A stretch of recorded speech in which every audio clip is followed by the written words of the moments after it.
Masuk. Cukup jelas? Halo? Jelas. Ya kalau ditinggiin Jelas lagi Pak Sarkozy. pastinya. Halo? Kayaknya bisa dimulai aja ya, mulai.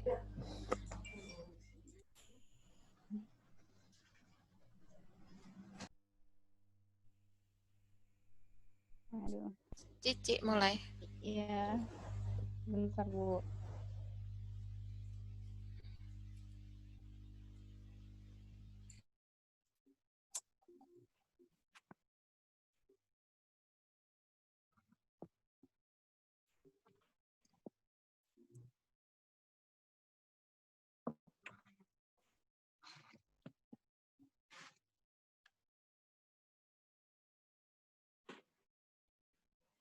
Bentar.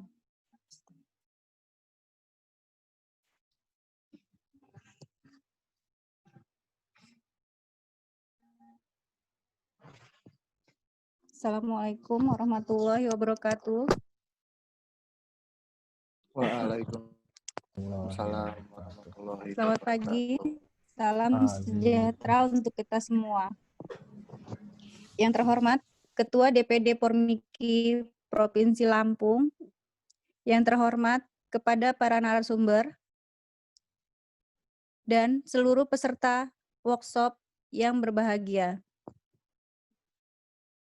Marilah kita bersama-sama memanjatkan puji dan syukur kepada Allah Subhanahu wa Ta'ala yang telah melimpahkan nikmat dan karunia-Nya sehingga kita dapat berkumpul dalam acara workshop online dengan tema SKP online menuju ke virtual billing. Selanjutnya, saya selaku pembawa acara akan menyampaikan susunan acara pada hari ini. Pembukaan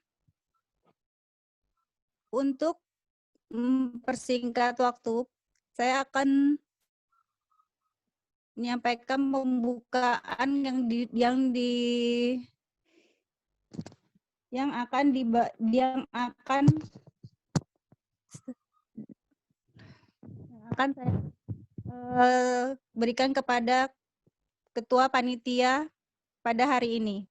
Silakan Bapak Bayu.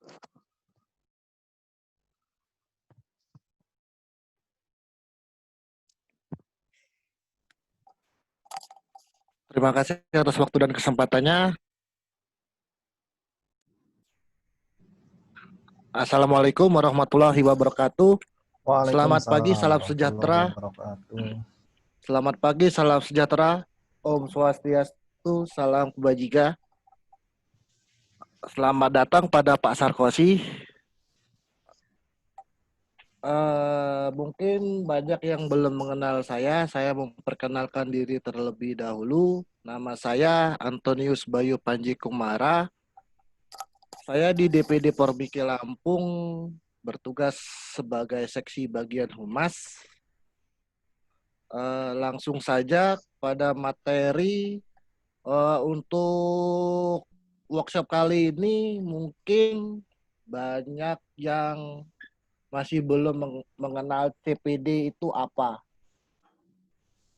CPD itu sendiri yaitu Continuing Professional Development yang biasanya yang disebut P2KB.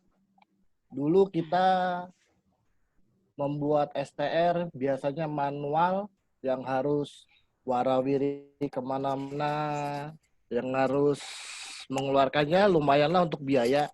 Sekarang kita nggak perlu melakukan itu semua dengan membuka website CPD itu sendiri. Kita tinggal menunggu selama proses yang berlangsung.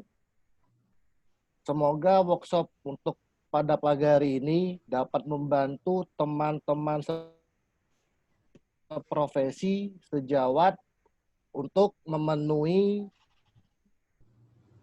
dalam segi pembuatan STR online, memenuhi standar SKP yaitu 25 SKP.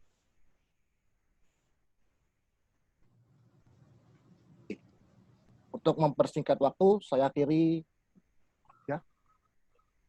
Untuk mempersingkat waktu, saya akhiri. Assalamualaikum warahmatullahi wabarakatuh. Saya kembalikan ke MC.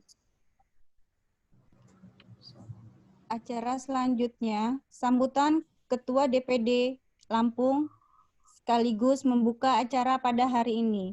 Kami persilakan untuk Ibu Wulan. Assalamualaikum warahmatullahi wabarakatuh. Waalaikumsalam warahmatullahi Waalaikumsalam wabarakatuh. warahmatullahi Puji syukur kita wabarakatuh. panjatkan kehadirat Allah Subhanahu wa taala yang telah melimpahkan rahmat dan hidayahnya kepada kita semua sehingga kita bisa mengikuti acara workshop online SKP online menuju virtual billing. Kenapa kami tertarik untuk mengambil workshop ini? Karena ini tuh sangat teknis. Untuk anggota wajib tahu, wajib bisa. Dan ternyata hampir 50% dari peserta yang mendaftar ternyata belum punya akun CPD online. Dan untuk kedepannya mau tidak mau, suka tidak suka, kita sebagai anggota Pormiki wajib dan harus untuk mempunyai akun di CPD online sebagai syarat penerbitan surat rekomendasi untuk perpanjangan STR. Tidak panjang lebar saya sampaikan, selamat mengikuti, semoga yang kami berikan bisa diterima, bisa bermanfaat, dan bisa dipraktekkan nantinya dan mempermudah kita semua untuk mengisi di borang di CPD online untuk penerbitan rekomendasi perpanjangan STR. Saya akhiri, billahi taufik wal hidayah. Wassalamualaikum warahmatullahi wabarakatuh. Terima kasih kepada Ibu Wulan. Wabarakatuh. Acara selanjutnya, mari kita serahkan kepada moderator untuk dimulai untuk acara pada hari ini. Silakan kepada moderator. Terima kasih, kembali bertemu dengan saya. Kebetulan saya juga hari ini ditunjuk sebagai moderator, bukan moderator ya, kayaknya asistennya Pak Sarkozy untuk memandu teman-teman semua dalam acara workshop CPD online ini. Mungkin sebelumnya saya akan bertanya kepada teman-teman, ada mungkin yang akan memberikan tanggapan dulu tentang misalkan keanggotaan, mau daftar anggota susah atau gimana, coba lambaikan tangan, nanti akan kami tunjuk untuk bisa bicara. Kira-kira ada yang ingin berbagi mengenai mungkin susah mau perpanjangan STR atau susah mau perpanjangan anggota? Ada yang ingin menyampaikan? Kayaknya nggak ada ya. Jadi seperti saya Mungkin belum. belum. Oh, ini ada yang raise hand sebentar. Di mana kok raise hand? Anissa, oh, Pak Bastian. Saya panggil Pak Bastian aja dulu untuk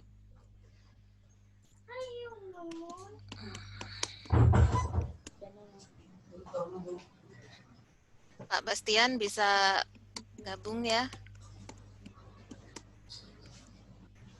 Di-unmute Pak Bastian.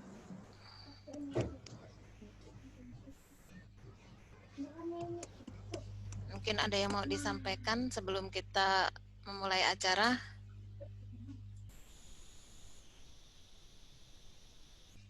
Pak Bastian, monitor. Nah, nggak mau. Pak Bastiannya tidak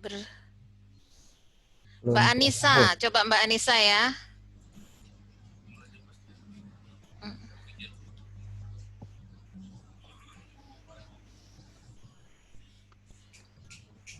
Mbak Anissa, mungkin ada yang mau disampaikan?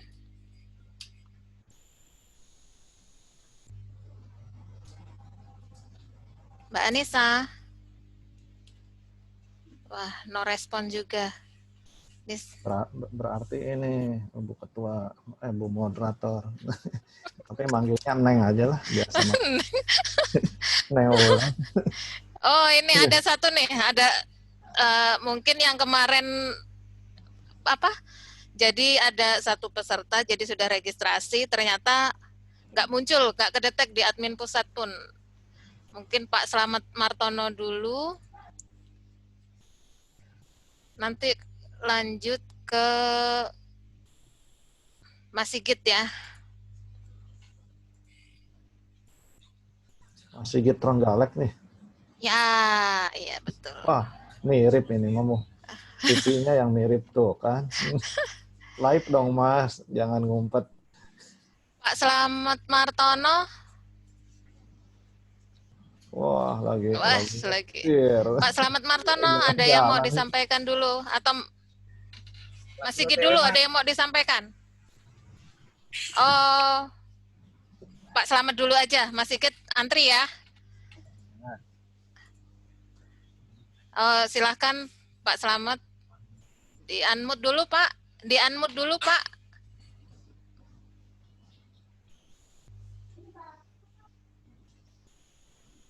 Ya.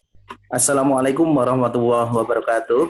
Waalaikumsalam warahmatullahi wabarakatuh. Alhamdulillah kami belum pernah memperpanjang STR melalui Speedy Online. Terakhir kami melakukan masih pembuatan STR manual yang kepengurusannya ada di Rumah Sakit Karyadi Semarang. Yang ingin saya tanyakan, yang pertama, semenjak ada STR melalui Speedy Online, ada bobot dalam itu di situ terhitung bobot dalam yang pertama adalah penyelenggaraan apabila rumah sakit menyelenggarakan bakti sosial, maka akan terhitung dalam SKP. Yang pertama itu, atau dalam keadaan kejadian luar biasa bisa terhitung dalam satu SKP. Yang kami tanyakan, setiap tahunnya Rumah Sakit Islam NU Demak itu menyelenggarakan bakti sosial yang bekerja sama dengan muslimat. Di antaranya adalah program keluarga berencana, dan kemarin di Demak ada kasus kejadian luar biasa dalam bentuk banjir. Yang saya tanyakan, apabila rumah sakit itu menyelenggarakan dalam 1 tahun itu 3 dalam bentuk bakti sosial, apakah kita menulis di CPD online-nya itu 3 kejadian itu, atau hanya 1 kejadian dalam tahun yang sama? Yang pertama itu. Yang kedua, apabila kita melakukan bakti sosial, dan bakti sosial itu tidak berhubungan dengan reka medis, artinya kita masih tenaga bantuan untuk meringankan beban penderita, apakah masih terhitung dalam bobot 1 SKP?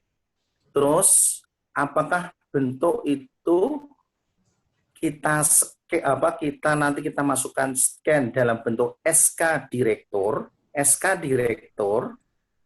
Pak Slamet. dalam kita ya itu ini kan materinya belum, mungkin saya tadi hanya menawarkan untuk bertanya masalah bagaimana CPD online itu. Nanti pertanyaannya mungkin bisa dijawab karena nanti kan ada materi tentang P2KB. Nah, kan Pak Slamet Martono kan salah satu yang nggak bisa dapat password sama user ID itu bagaimana gitu kesannya? Iya, kesannya gini, sangat terbebani. Begitu ada di RSIN Demak mengikuti workshop ini ada 3 karyawan. 2 karyawan sudah masuk, sudah dapat username sama password. Terus saya tanya, saya kok enggak bisa ini kenyataannya kenapa? Saya hubungi IT. Terus setelah itu saya minta di bagian IT bagaimana ini solusinya. Ternyata IT bilang, kok nggak bisa ya, coba minta bagian admin, coba kalau bagian admin bisa untuk memberikan solusi username sama passwordnya. Sampai sekarang pun saya tidak mendapat username maupun passwordnya. Nah, kemarin saya konsultasi sama Bu Wulan yang sama-sama orang Jawa, terus akhirnya dikasih solusi, ya udah nanti kalau seumpama ada link mengikuti aja program Zoom-nya. Nah, sekarang yang saya tanyakan, kenapa selama ini terus terang aja kemarin beban kerjaan tidak saya laksanakan sama sekali, tagihan BPJS mandek. Gara-gara nggak dapat user sama ini. Iya, BPJS saya pending, tidak megang sama sekali. Iya Pak. Iya. Itu ya. Terima kasih Pak untuk Terima kesan-kesannya. kasih Bu Wulan atas bantuannya. Iya. Terus Mas Sigit ada yang ingin disampaikan terlebih dahulu? Halo, Assalamualaikum. Selamat pagi. Waalaikumsalam Waalaikumsalam. warahmatullahi wabarakatuh. Jalan-jalan ngajak-ngajak. Kita diwakili Bapak Slamet tadi, Mang. Iya. Jadi teknis daftar aja. Di sini kan banyak yang belum terdaftar. Terus pada mencoba daftar, tapi konfirmasi via emailnya itu memang enggak masuk-masuk. Enggak ada konfirmasi. Cuma itu aja kok. Ya baik. Ya, itu aja ya Mas Sigit ya. Kayaknya Pak Sarkozy kangen nih sama Mas Sigit nih. Lama nggak ketemu lagi. Oke. Oh iya, kayak sepertinya itu sudah mewakili ya dari teman-teman yang ternyata susah untuk mendapatkan user ID dan password CPD online. Untuk selanjutnya, mungkin waktu dan tempat saya persilahkan kepada narasumber. Beliau adalah kebetulan admin pusat CPD online DPP Pormiki, yang juga Ketua Bidang Humas DPD Pormiki, Bapak Sarkozy, AMDPK SKMMM. Beliau juga Kepala Instalasi Rumah Sakit Pantai Indah Kapuk, Jakarta. Waktu dan tempat saya persilahkan. Untuk peserta silahkan disimak. Kalau ada yang ditanyakan nanti bisa menulis di Q&A. Nanti ada beberapa yang saya undang untuk diskusi langsung dengan narasumber. Waktu dan tempat kepada Bapak narasumber saya persilahkan. Baik, bismillahirrahmanirrahim. Assalamualaikum warahmatullahi wabarakatuh. Mohon izin nanti suaranya dipantau aja oleh semuanya. Kalau misalkan kurang jelas, mungkin nanti akan saya naikkan sedikit volumenya. Cuman kalau volumenya dinaikkan nanti ada iklan. Kalau saya melihat minum, ya mohon maaf dan dimaklumi. Ya, yang pertama dengan mengucapkan Bismillahirrahmanirrahim, kita bermunajat kepada Allah Subhanahu wa Ta'ala, Tuhan yang Maha Esa, agar pelaksanaan hari ini kegiatan workshop terkait dengan perkembangan terkini aplikasi SKP online dimudahkan, dilancarkan, dan tentunya menjadi ladang pahala bagi kita, terutama dalam terus-menerus untuk senantiasa meningkatkan ilmu, pengetahuan, dan kompetensi terkait dengan profesi kita.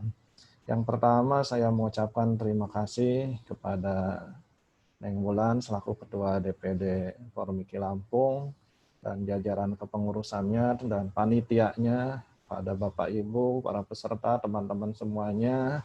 Terima kasih atas apresiasi di kehadiran workshop secara online ini.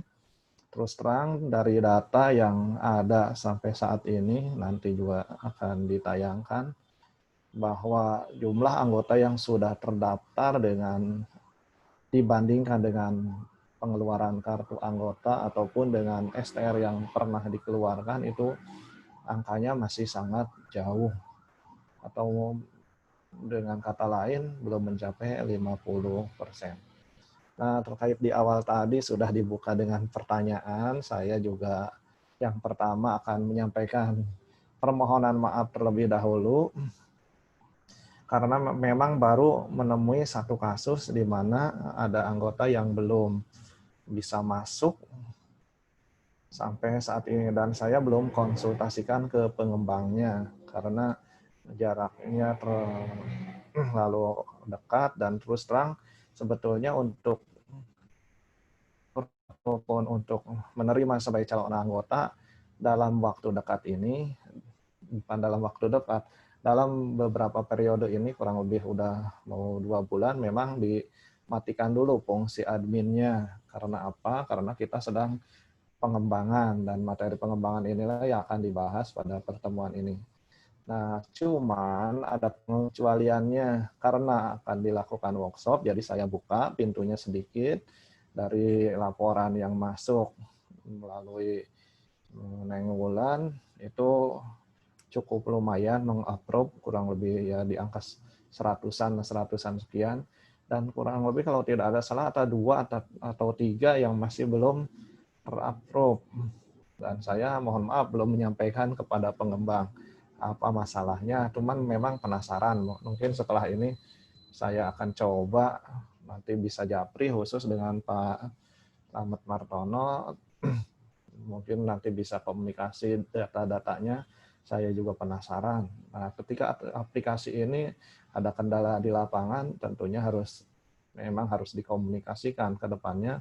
Kita berharap setiap kendala-kendala ataupun hal-hal yang membuat kurang pas, kurang nyaman, bisa kita atasi bersama.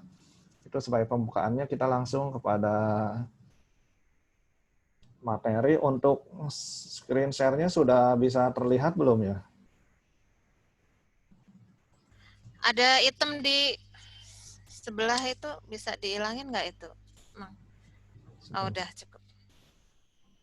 Sudah cukup ya? Sudah pas, Oh, Neng? sudah. Ya, diingatkan kembali, Neng, nanti kalau suaranya kurang pas ataupun Oke, ada sesuatu langsung di-cut juga nggak apa-apa. siap. Pak Sarkosi, volumenya bisa dibesarkan Pak Sarkosi. Volume yang di laptop kalau emang gitu. Baik, sebentar.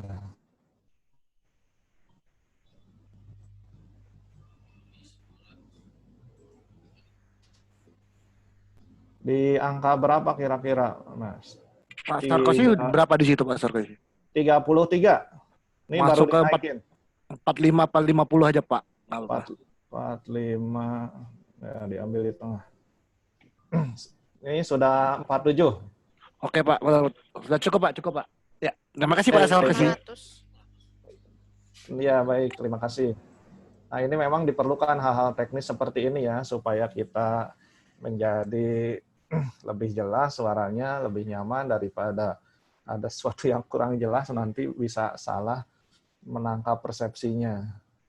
Ini materi yang pertama, yaitu pedoman pengembangan keprofesian berkelanjutan.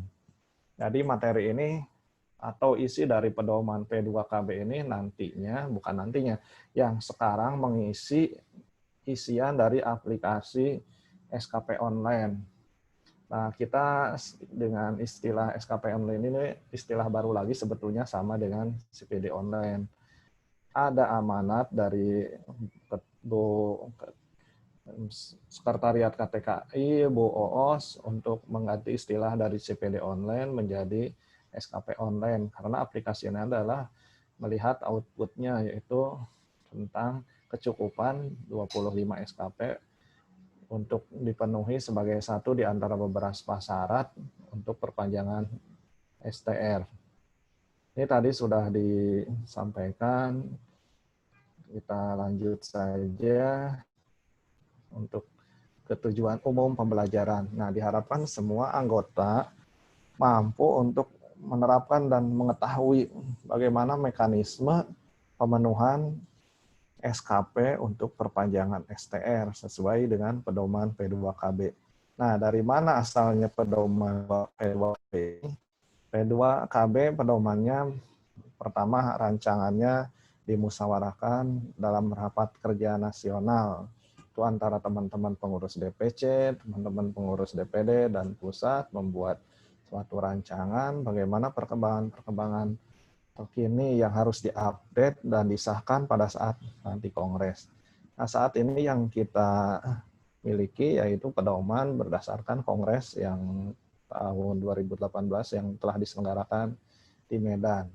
Nah, tidak menutup kemungkinan di tahun 2021 ketika Kongres akan direncanakan dan mudah-mudahan pandeminya segera berlalu dan bisa berjalan sesuai rencana, bisa aja ada 1, 2, ataupun beberapa hal yang belum terakomodir pada saat P2KB ini berlangsung. Contohnya terkait dengan pelaksanaan seminar online ataupun webinar.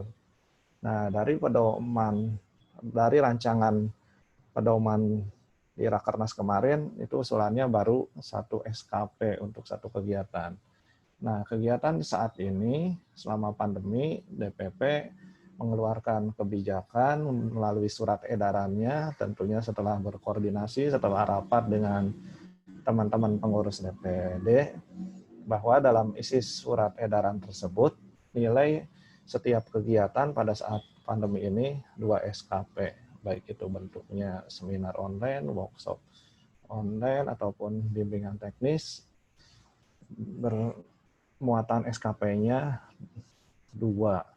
SKP sendiri yaitu Satuan Kredit Profesi. Nah, tujuan khususnya bagaimana sih kebijakan dan buat apa ada PKB? Tentunya ini akan menjadi pertanyaan juga, buat apa ya PKB? Dulu perasaan nggak ada.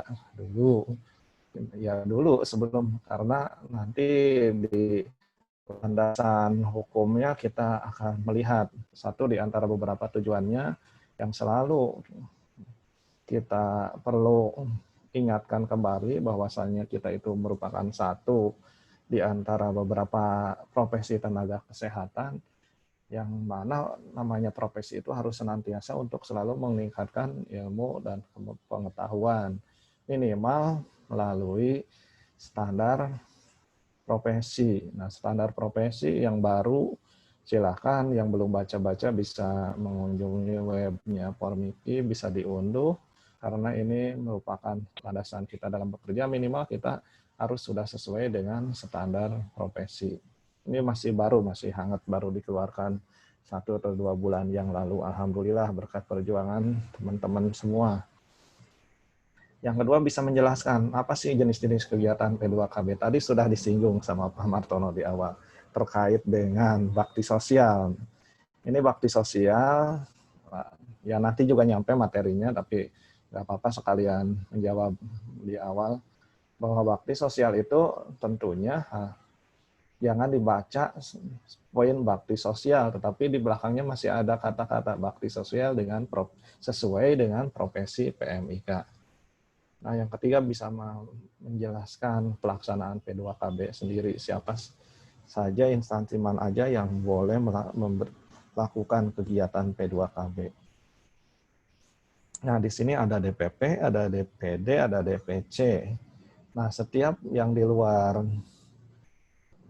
yang 3 tadi di DPD ataupun di DPC ada rumah sakit, ada institusi pelayanan Pasienkes yang ingin melakukan kegiatan SKP ya harus melalui mekanismenya, harus melalui DPD atau DPC setempat, harus ada MOU dulu.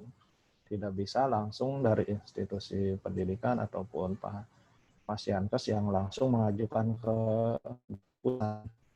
Prosedurnya harus melalui DPC atau DPD setempat.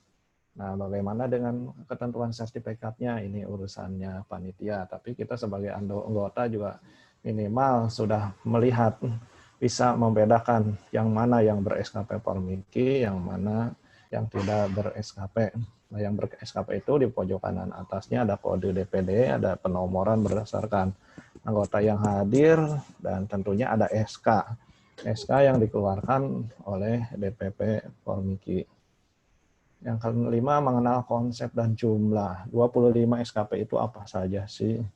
Bisa dicapai nggak kira-kira dalam 5 tahun? Jawabannya bisa. Ini dasar hukumnya. Yang pertama tentang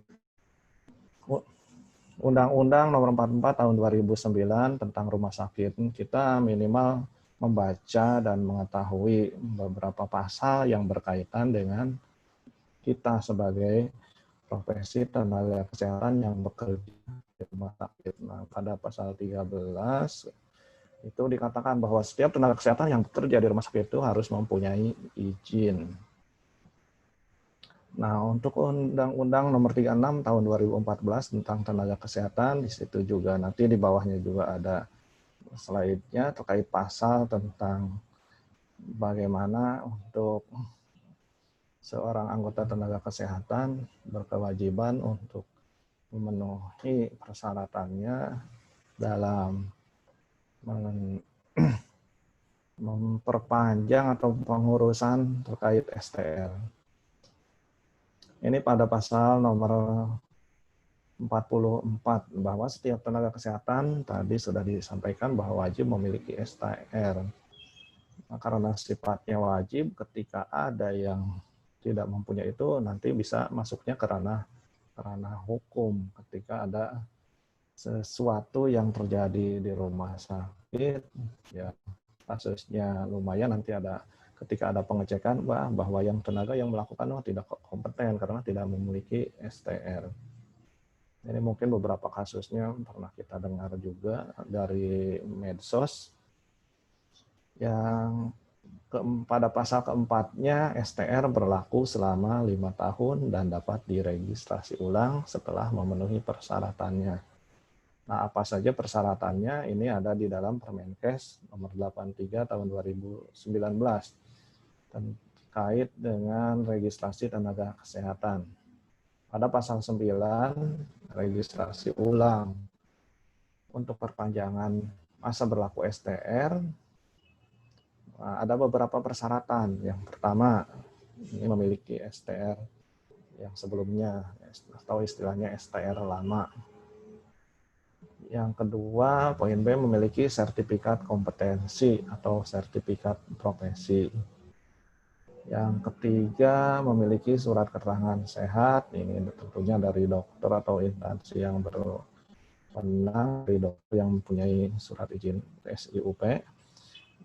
Yang keempatnya, poin D-nya, membuat pernyataan, mematuhi dan melaksanakan ketentuan etika profesi. Ini dari pusat juga sudah menyebarkan ya, melalui pengurus daerah untuk contoh POM-nya. Jadi supaya seragam, ini sudah ada contohnya. Yang kelimanya telah mengabdikan diri sebagai tenaga profesi. Jadi ini sifatnya wajib. Bagaimana dengan teman-teman yang di lapangan mungkin tidak bekerja sebagai tenaga PMI di Pasyankes, tetapi ingin mengajukan perpanjangan STR. Nah, kalau kembali ke Permenkes ini, syaratnya berarti memang harus mengabdikan diri. Nah, ini kalau ada pertanyaan ini, jawabannya yang agak sulit untuk terjawab. Karena kewenangan untuk menerbitkan, menyetujui permohonan, dan juga untuk menolak itu kewenangannya ada di KTKI. Nah, yang keenamnya, telah memenuhi kecukupan dalam kegiatan pelayanan, pendidikan, pelatihan, atau kegiatan ilmiah lainnya. Nah, ini sesuai dengan P2KB yang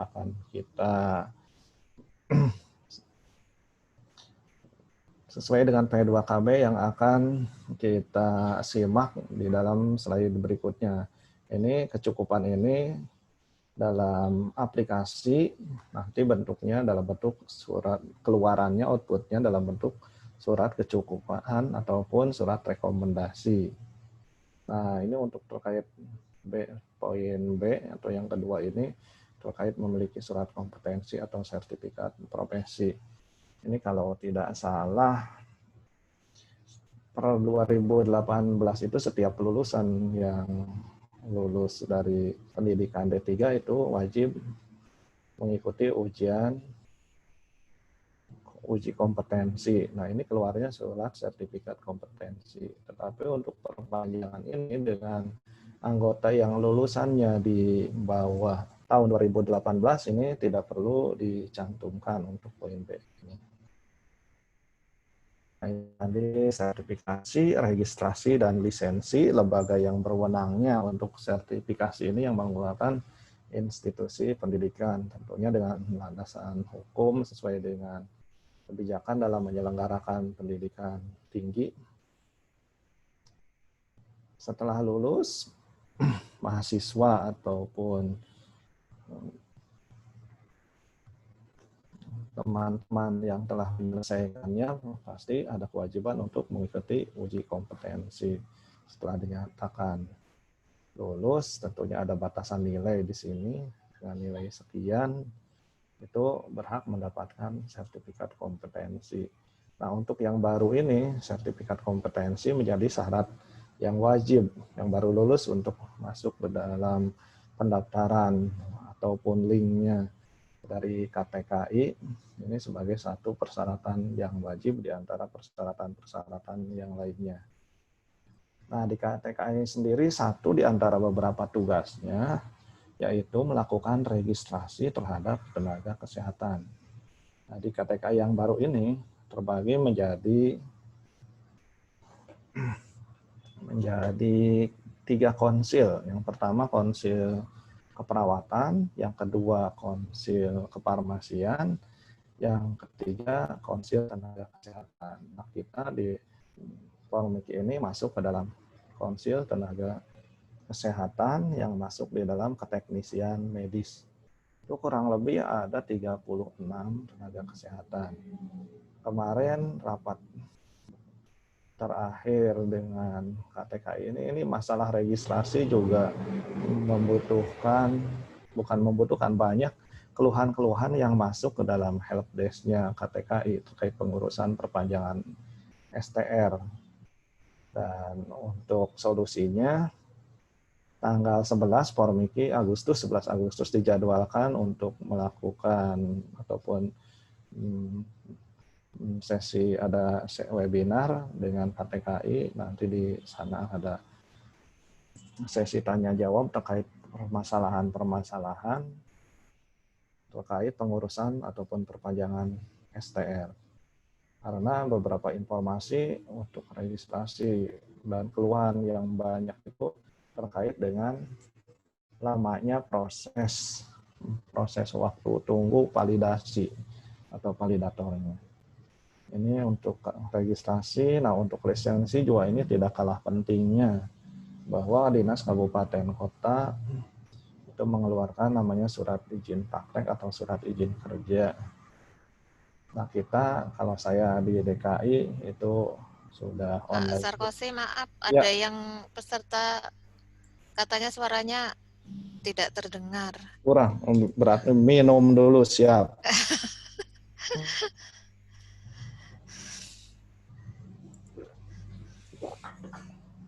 Iya, kadang tanpa disadari semakin pelan, semakin pelan. Siap, strong lagi. Iya. Kalau pas offline mungkin kami di sini kami sediakan kopi. Jadi biar on terus. Silahkan dilanjut lagi. Siap. Nah, bagaimana ini dengan cara mencapai kecukupan SKP? Ya, nanti untuk rinciannya akan ditayangkan sesuai dengan P2KP hasil Kongres Medan. Nah, bagaimana dengan proses re-registrasinya? Nah, termasuk ini aplikasi yang kita diberikan amanah untuk pemeliharanya merupakan aplikasi yang difasilitasi oleh dulu namanya Pusat Peningkatan Mutu BPPSDM Kesehatan, sekarang di bawah naungan Konsil Tenaga Kesehatan, baru sekretariatnya ya, karena konsilnya masih proses penjaringan tenaga-tenaga untuk mendudukinya. Nah, di dalam P2KB sendiri itu bisa kita lihat atau bisa kita lihat fungsi dan tujuannya, yaitu sebagai bentuk untuk pemeliharaan dan peningkatan kompetensi. Jadi semua tenaga kesehatan itu mempunyai pedoman P2KB-nya masing-masing, tetapi landasannya tadi yang tadi sesuai dengan dasar hukumnya.